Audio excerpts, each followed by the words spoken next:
Skandal Niman Carlsen mulai menggelinding bagaikan bola salju yang makin membesar. Ada dua kubu yang membela dan mencurigai kecurangan Niman. Bahkan mantan juara dunia Kasparov menilai tindakan Carlsen tidak bisa diterima karena sekali lagi tidak ada bukti kecurangan di Sinquefield. Lalu mengapa kecurigaan terus bergaung? Untuk itu FIDE sudah menugaskan Komisi Fair Play untuk membentuk tim investigasi masalah tersebut. Di tengah kesimpang siuran konflik Carlsen-Niman itu, muncul satu pendapat dari analis amatir Yosha Iglesias yang tampaknya bisa menjembatani teriakan kecurigaan dari para dewa catur seperti Carlsen sendiri, Hikaru, Nepo, Caruana, Levon dan terakhir Karjakin. Hikaru menandaskan adanya kecurangan seperti apa yang dikatakan Carlsen. Tidak ada metamorfosis yang begitu cepat, ujar Nepo melihat grafik penampilan Niman dalam beberapa tahun terakhir. Meski analisis statistik Profesor Ken Regan menyimpulkan tidak ada kecurangan, tapi riset ini masih hambar menurut Caruana. Singkatnya, tidak ada asap kalau tidak ada api, ujar Karyakin. Berbeda dengan Levon yang sedikit lunak, Niman bukanlah di kelompok yang paling bersih di catur online. Adalah Yosha Iglesias, seorang FIDE Master wanita, berpendapat Niman bisa saja lolos dari analisis statistik Profesor Kenneth Regan tapi tidak bisa menghapus catatan dari track record 2 tahun terakhir. Artinya, teori Profesor Regan itu mungkin tepat bila diterapkan dalam klasifikasi pecatur berelo rating 2500-an tapi belum tentu cocok dalam klasifikasi rating 2700. Sederhana saja untuk mendeteksi awal mula munculnya kecurigaan. Yosha menggunakan fitur engine game correlation dalam ChessBase yang bisa menampilkan presentase korelasi antara langkah-langkah dalam permainan dengan langkah-langkah analisis engine. Hasil prosentasenya lalu dimasukkan ke dalam daftar klasifikasi beberapa pecatur terkuat di bumi sebagai berikut. Kelompok pertama 100% sejauh ini tercatat Nana Sebastian Feller yang beberapa kali bisa menembus angka ini. Tapi, sekali lagi tapi, rekor itu dianggap hasil kecurangan.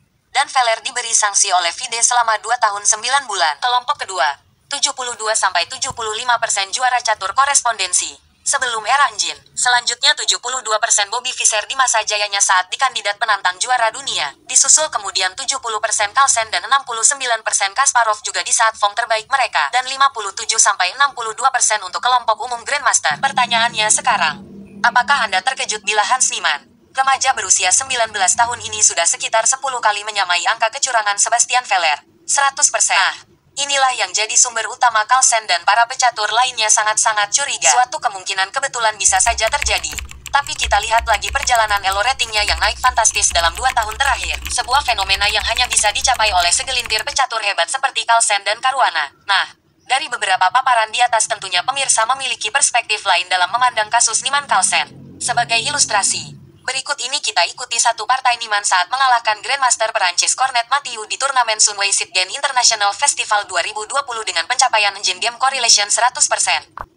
Saat itu Niemann masih berating 2478.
Dalam posisi krusial ini, Stockfish menyebut 3 alternatif utama, kuda D6, kemudian menteri D3 dan gajah D2.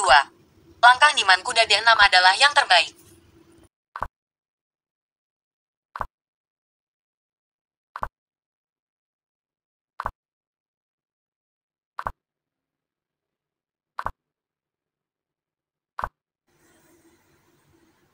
Sekarang menteri D3.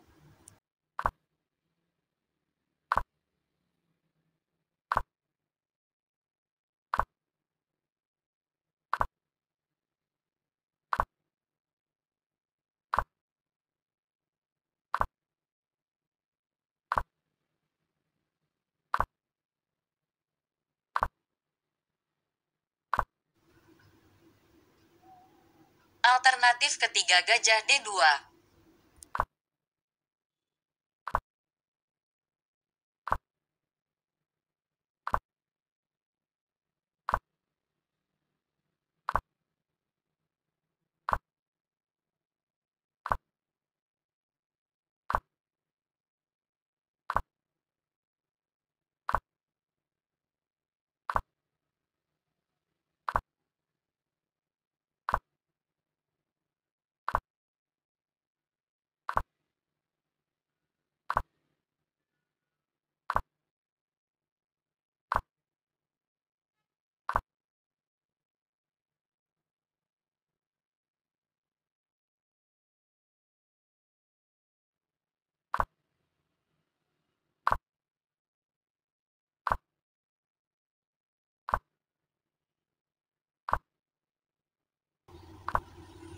Kembali jawaban Niman sama dengan Stockfish Benteng C1.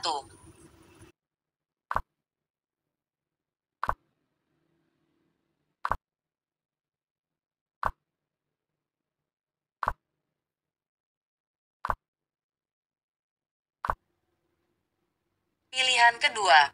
Menteri D1.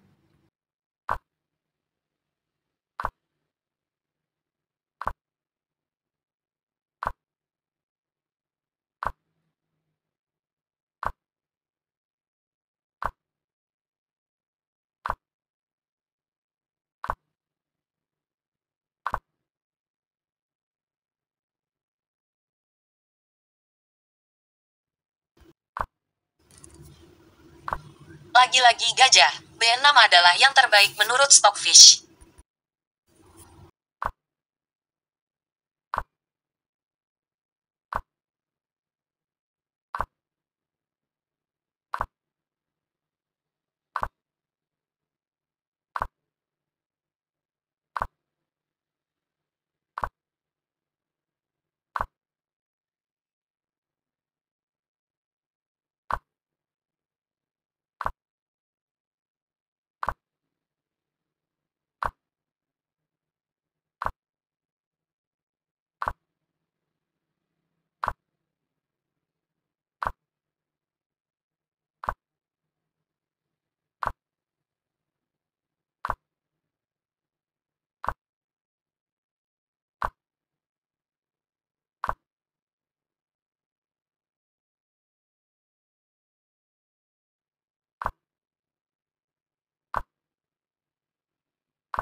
Kembali yang terkuat menurut versi engine B3.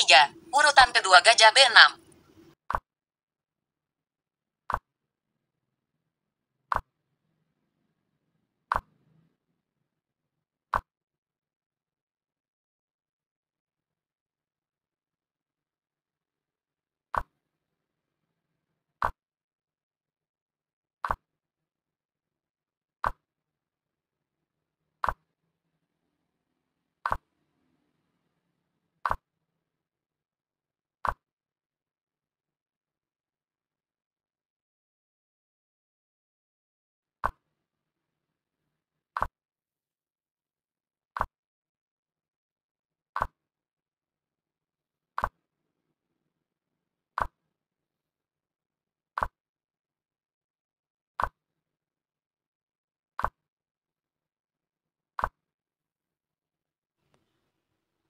Hitam di sini menyerah.